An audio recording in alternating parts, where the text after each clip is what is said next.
So you guys remember when I said I'd see you next week? For now, I will see you next week. Yeah, can we just like pretend that it hasn't almost already been 4 months?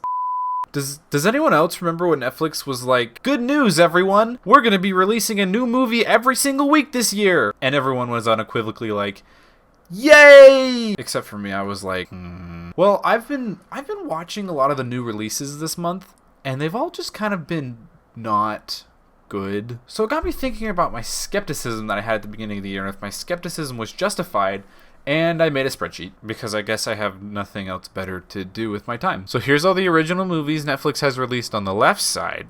Here in the middle is the date they released, and on the right side is their Rotten Tomatoes score.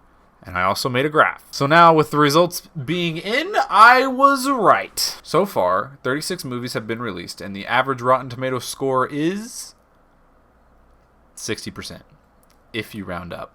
It's 59.5 something if you don't. So that's a failing grade.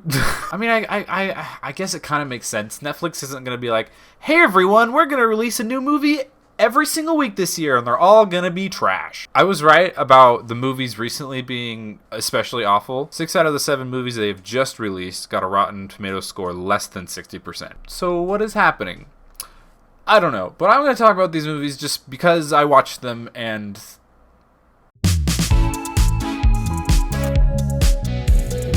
first up is The Kissing Booth 3. I only watched this because my wife had seen the other two and was a fan, so I wanted to watch it with her, knowing absolutely nothing. Wasn't really too confused, but also wasn't really that entertained. I mean, I knew it was going to be a dumb coming-of-age teen movie, and it was completely middle of the road for me, but then I looked at the Rotten Tomatoes score, and holy sh... So I was like, maybe the first 2 movies were better.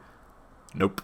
The first movie got 15%, which begs the question, how were 3 of these made? But I digress. I just want to talk about the ending real quick because it makes 0 sense. So the main character goes into video game development, and she's sat down in front of this board of people, and she's asked to come up with a video game idea all on her own. And so she's like, I don't have any ideas. And then she gets up to leave. But wait! Then she comes back! And just tell me if this makes any sense to you at all. You know how in fantasy sports, people draft real-world sports athletes, and the players' performances are used to determine the success of... I think we're all aware of how fantasy football works. What if we were to apply that to a large esports platform? Players could get together at the beginning of the season and take turns drafting their favorite pro players. And you could even call it fantasy sports. And fantasy football is like a multi-million-dollar industry, right? It's $7 billion, actually. See, there you go. And how much is the esports industry raking in? 2 billion. So, I mean, it kind of just seems like that might be worth something. I think what bothers me most about this is that they look at her like what she's saying makes sense, and that like it's the best idea anyone's ever heard. What is she even suggesting? Players get together at the beginning of the year to draft their favorite players, and then that's it. That's just fantasy football. How are you going to apply this to different esports? Are you going to make the drafted players playable so they can run down the field and tackle each other? That's a pretty cool original idea that's never been done before. Fantasy football is a big business. Esports is a big business. I have no idea how video games work.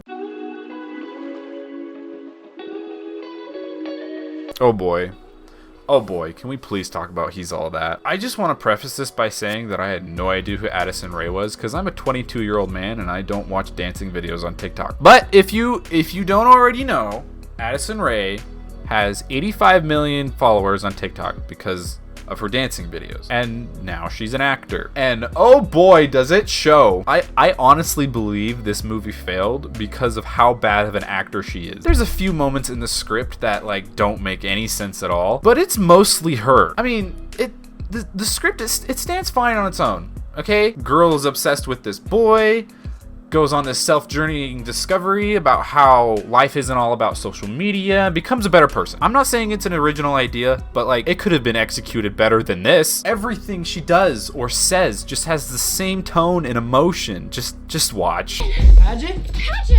What are you doing?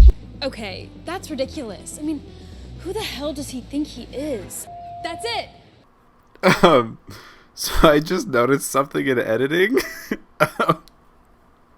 This audio clip does not line up with her mouth at all. Just look at this. That's it.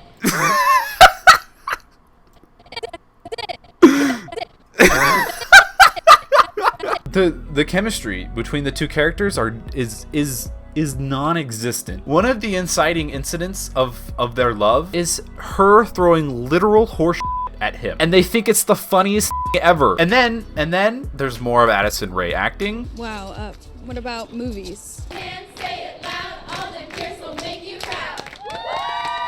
You're running against me? Cameron, these are amazing. I do like him. Holden, what are you doing? Literally just swap her out with someone else, the Rotten Tomato score goes up by at least 15 points.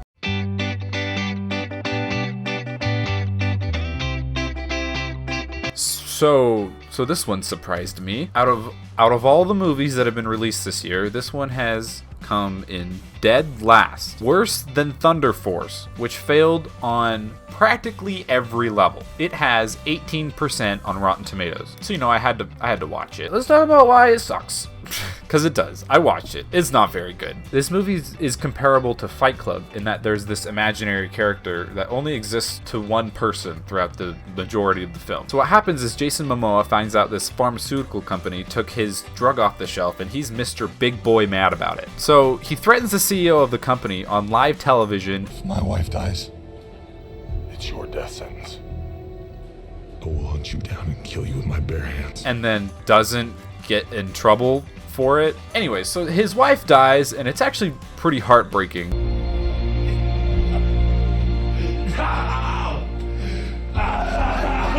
And then several months later, this reporter tells him he can get justice for his wife who died. He leads him through several subways and train stations, and then they finally get to talking, and then an assassin kills the reporter and then stabs Jason Momoa. And then it cuts to 2 years later, and Jason is okay. But plot twist, Jason actually died when he got stabbed 2 years ago. So now every time you see Jason Momoa doing anything, it's actually the 16-year-old girl, Rachel. So now Jason goes up to the CEO of the pharmaceutical company with his 2 jacked armed guards and overpowers them, which we the audience believes because it's Jason Momoa. But it's not actually Jason Momoa. It's the 16-year-old girl, Rachel. And I'm not saying that that's impossible. Then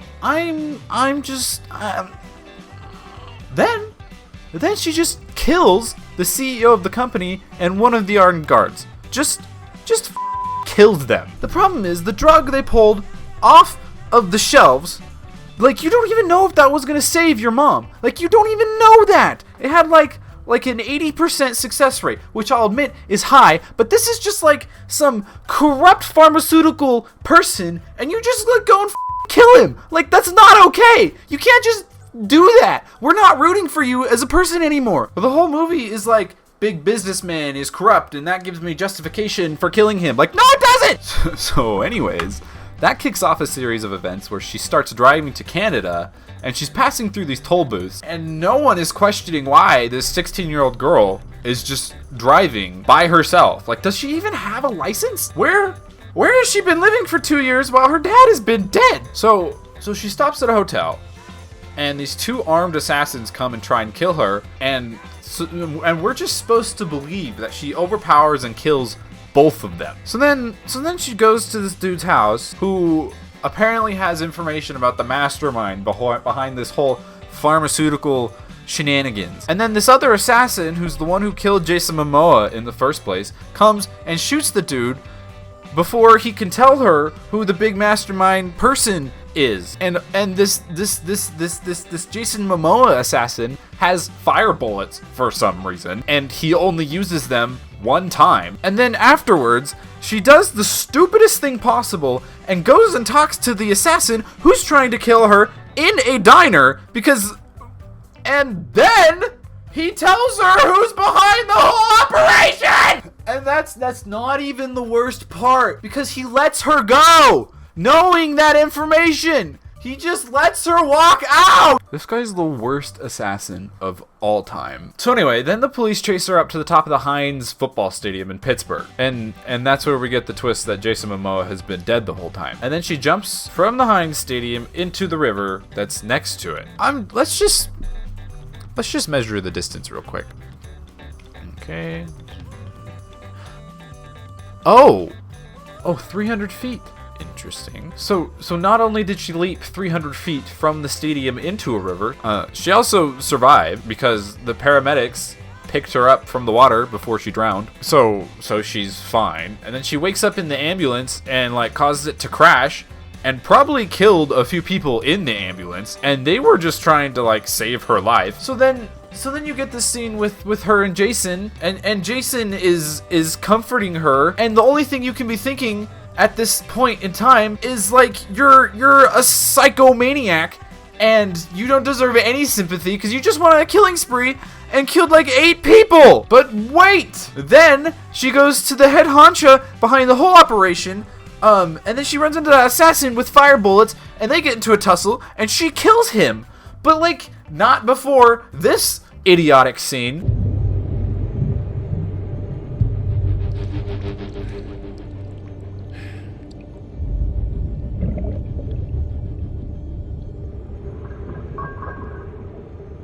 Come on, baby. Get up. Get up, sweet girl.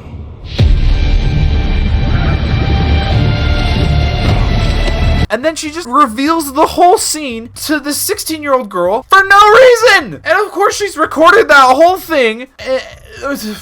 And then she turns her in and walks away with 0 repercussions. And that's how the movie ends. I understand why people don't like it. That's all I'm saying.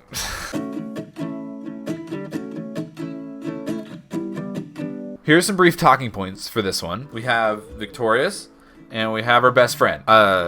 They established this fact through the clunkiest dialogue of all time. It's an impromptu dance party with my best friend since first grade. No one talks like that. I'm here having lunch with my best friend from first grade. You don't need to say that. So they go to a party and Victorious gets white girl wasted and her best friend's like feeling abandoned, and they get into this fight. And so she wakes up in the morning and she's looking in the mirror and she slips on the counter and just hits her head on the toilet and dies. So she wakes up in heaven and sees her guardian angel, and she's just like, yeah, you're kind of dead. The angel's like, you got a list of people you got to make restitution with, or else you're just gonna go straight to hell. And that immediately raises a bunch of questions. Number one question being, does this happen to everyone? Why is she getting this opportunity? Also, how is she supposed to make restitution with people she can't even talk to? I feel like the movie quickly realizes this fact and gives her the ability to talk to her best friend because they share a really strong bond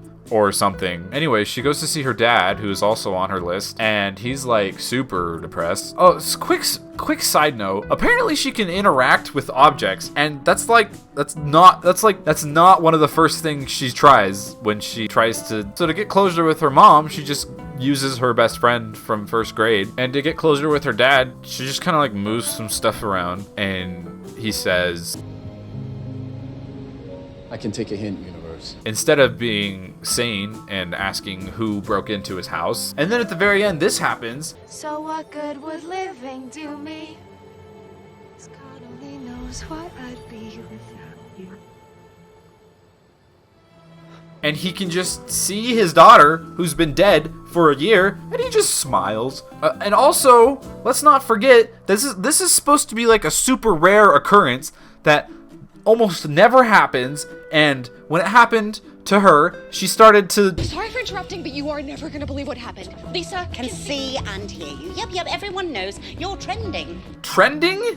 She, like... do you guys have heaven Twitter? So then after making restitution with everyone, she goes to heaven, and this is what it looks like. I don't know if you guys know this, but that's what Jehovah's Witnesses think heaven looks like. So the moral of the story is that we should become Jehovah's Witnesses. Actually, no, that's not the moral of the story at all. The moral of the story is that you could be a person and heaven's just gonna give you another chance. Anyways, I feel like Netflix doesn't give a crap about the quality of their movies because people like me are gonna watch them, and also they have so much money They just released a trailer for their new movie, Don't Look Up, which has a budget of $75 million. I feel like it's going to be more considering the cast it has. Also, that movie with The Rock and Ryan Reynolds is supposed to get released soon.